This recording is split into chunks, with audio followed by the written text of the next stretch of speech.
अध्याय द्वितीय श्लोक द्विचत्वरिंशत् अर्थात 42वां श्लोक। यामिमां पुष्पितां वाचं प्रवदन्त्य विपक्षितः वेदवार्दतः पार्थ न्यायदस्तिति वादिनः। अध्याय द्वितीय श्लोक त्रिचत्वरिंशत् अर्थात 43वां श्लोक। कामात्मानः स्वर्गपरा जन्म कर्म फलप्रदां क्रिया विशेष बहुलां भागेश्वर्य गतिम प्रति। अर्थ: अल्पज्ञानी मनुष्य वेदों के उन अलंकारिक शब्दों के प्रति अत्यधिक आसक्त रहते हैं जो स्वर्ग की प्राप्ति, अच्छे जन्म, शक्ति इत्यादि के लिए विविध सकाम कर्म करने की स्तुति करते हैं। इंद्रिय तृप्ति तथा ऐश्वर्यमय जीवन की अभिलाषा के कारण वे कहते हैं कि इससे बढ़कर और कुछ नहीं है। तात्पर्य: साधारणतः सब लोग अत्यंत बुद्धिमान नहीं होते और वे अज्ञान के कारण वेदों के कर्मकांड भाग में बताए गए सकाम कर्मों के प्रति अत्यधिक आसक्त रहते हैं। वे स्वर्ग में जीवन का आनंद उठाने के लिए इंद्रिय तृप्ति कराने वाले प्रस्तावों से अधिक और कुछ नहीं चाहते। जहाँ मदिरा तथा तरुणियाँ उपलब्ध हैं और भौतिक ऐश्वर्य सर्वसामान्य है। वेदों में स्वर्ग लोक पहुँचने के लिए अनेक यज्ञों की संस्तुति है, जिनमें ज्योतिष्टोम यज्ञ प्रमुख है।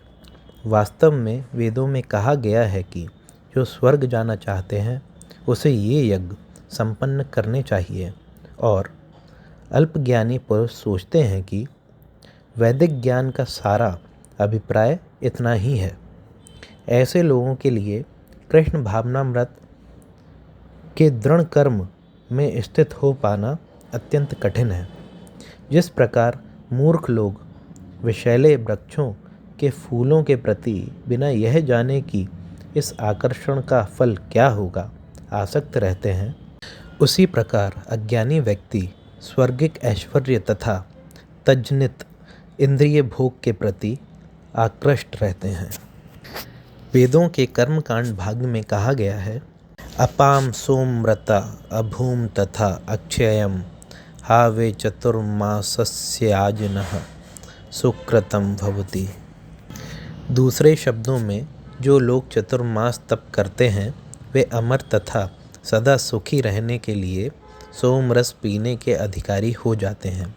यहाँ तक कि इस पृथ्वी में भी कुछ लोग सोमरस के लिए अत्यंत इच्छुक रहते हैं, जिससे वे बलवान बने और इंद्रिय तृप्ति का सुख पाने में समर्थ हों।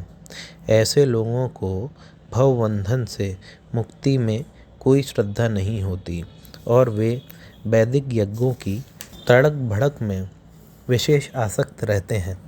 वे सामान्यतः विषयी होते हैं और जीवन में स्वर्गिक आनंद के अतिरिक्त और कुछ नहीं चाहते।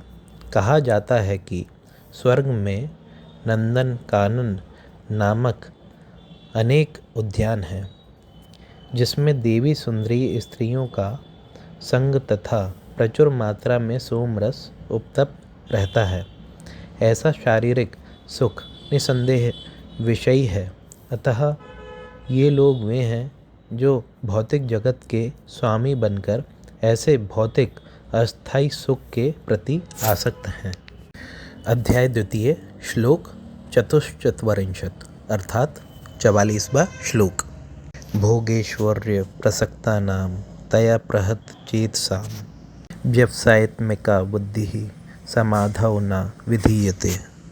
अर्थ: जो लोग इंद्रिय भोग तथा भौतिक ऐश्वर्य के प्रति अत्यधिक आसक्त होने से ऐसी वस्तुओं से मोहग्रस्त हो जाते हैं, उनके मनों में भगवान के प्रति भक्ति का दृढ़ निश्चय नहीं होता। तात्पर्य: समाधि का अर्थ है स्थिर मन। वैदिक शब्दकोश निरुक्ति के अनुसार सम्यग् अधीयते अस्मिन्नात्म तत्त्वे यथात्म्यम्। जब मन आत्मा को समझने में स्थिर रहता है तो उसे समाधि कहते हैं। जो लोग इंद्रिय भोग में रुचि रखते हैं अथवा जो ऐसी क्षणिक वस्तुओं से मोहग्रस्त हैं, उनके लिए समाधि कभी भी संभव नहीं है। माया के चक्कर में पड़कर वे न्यूनाधिक पतन को प्राप्त होते हैं।